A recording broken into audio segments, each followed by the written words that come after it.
Guys, good morning. Happy Tuesday. It's Daryl here. It's 4:30 a.m. here in Connecticut on the East Coast. So I was reviewing the Trump news from overnight this morning, and to tell you guys, I'm not happy with it, but I'm somewhat relieved. Um, it's the same old stuff. He held a rally here in New Hampshire, and I was watching the rally. And a lot of it just looks like a replay of 2016. And as I watched it, I started to think, you have your basic Trump trained people, your Trump voters, your diehards that are just going to vote for him regardless of whatever he does or says. But has he got any new supporters that were Democrats or Hillary voters? And I started to think about that. And I've never met any. I've never read about any. I've never messaged or texted or commented with any. So I thought about that, and the way I started to see it is I think he has a base that's kind of wallowing in that 2016 era. As I watched, he started to talk about Pelosi, of course, and he said there was somebody mumbling behind him, saying that implying that it was Pelosi mumbling. And the crowd started chanting, "Lock her up." And as I watched this, I didn't get frustrated or mad or angry. It just looked like a replay. It just everything, his voice, his mannerisms, everything he was saying, everything the crowd was doing, just looked like a replay of 2016. Nothing new. And as I watched it, I got hope. And I started to think about it. I don't see anybody getting pulled into this. If anything, I see some people, the outside stragglers, leaving. Um, and then so he starts talking about Obama, and he starts implying about Obamacare this, Obamacare that, and he makes false claims about his existing conditions, about keeping at your doctors. And then he says something totally ridiculous. He says, "Why don't we impeach Obama?" Yeah, let's impeach him. Let's impeach Obama for Obamacare. Do I even need to explain that? You can't impeach somebody who isn't president. It's a ridiculously stupid comment.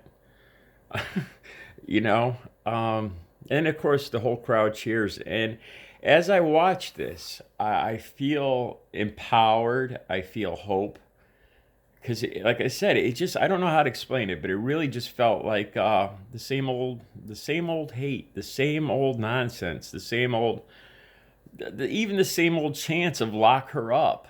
Um, his mannerisms, his vulgarities, the cursing. And it just, to me, now I am biased, so it could be a lot of it is because I don't like him at all in the first place. But as I watched it, there was nothing new whatsoever. To me, it was just, to me, it could have easily been the same rally from 3, 4 years ago. Easily. Except you just change the name Pelosi with Hillary, and it would be the same exact rally as 4 years ago. And I started thinking about that. And I can't see more people going into that, taking that side. I can only see people getting frustrated and losing it and leaving it. And why, I'll tell you why, too. So the next news item was talking about Flynn, um, his national security advisor, looking into jail time. Michael Stone, his friend of I don't know how many years, looking at a lot of jail time. Then they started talking about Rudy Giuliani. This was interesting. Giuliani has just said that he has a smoking gun on Hunter Biden from information from the Ukraine. Now, here's the interesting part. Even Trump's Attorney General Barr, even Trump's own people are saying we have to watch what's coming out of the Ukraine. We can't trust what's coming out of the Ukraine right now because Russia knows that Rudy's going to the Ukraine for this information. And they said this could easily be Russian propaganda being fed through the Ukraine to Rudy Giuliani. And right here, this is my point. This is exactly my point, and it's happening right now, days after he's acquitted on his impeachment.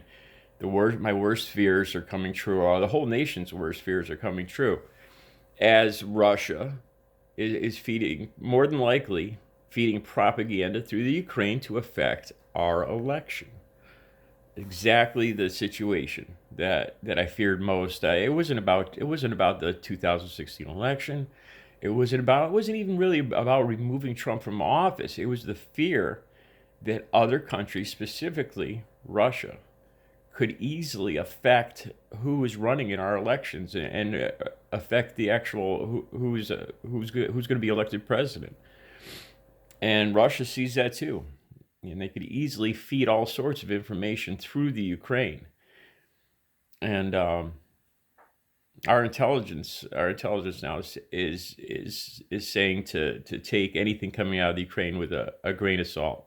That you can't trust anything that's coming out of the Ukraine these days now, because Russia is feeding false information through the Ukraine to Rudy, who's eating it up like the little lapdog that he is.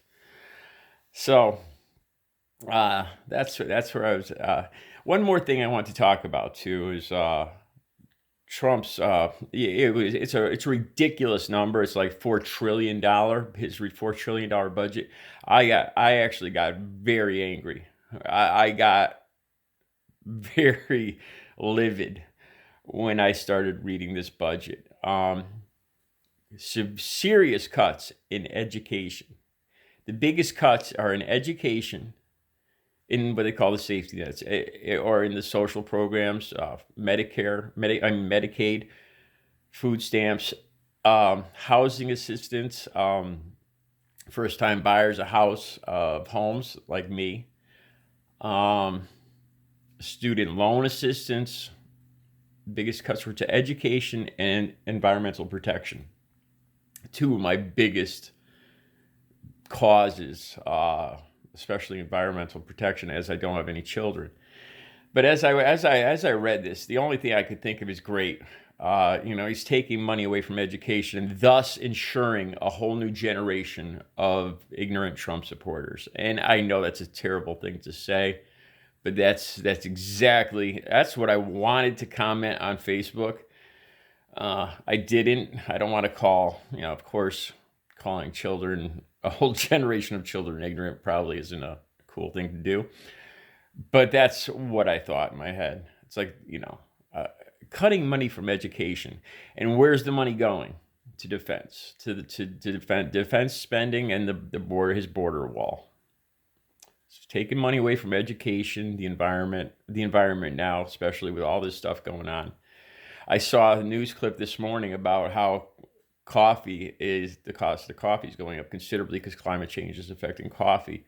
With a certain insect that pollinates the coffee beans has now been eradicated. A lot of them have been killed off due to, I think, drought seasons in the coffee growing regions.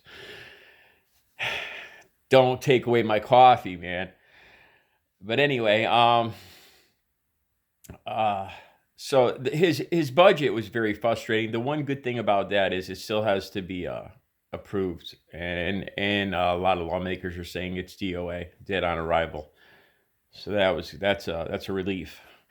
But I just thought I'd update you guys on what's the politics from overnight. And that's it. You guys have a great Tuesday.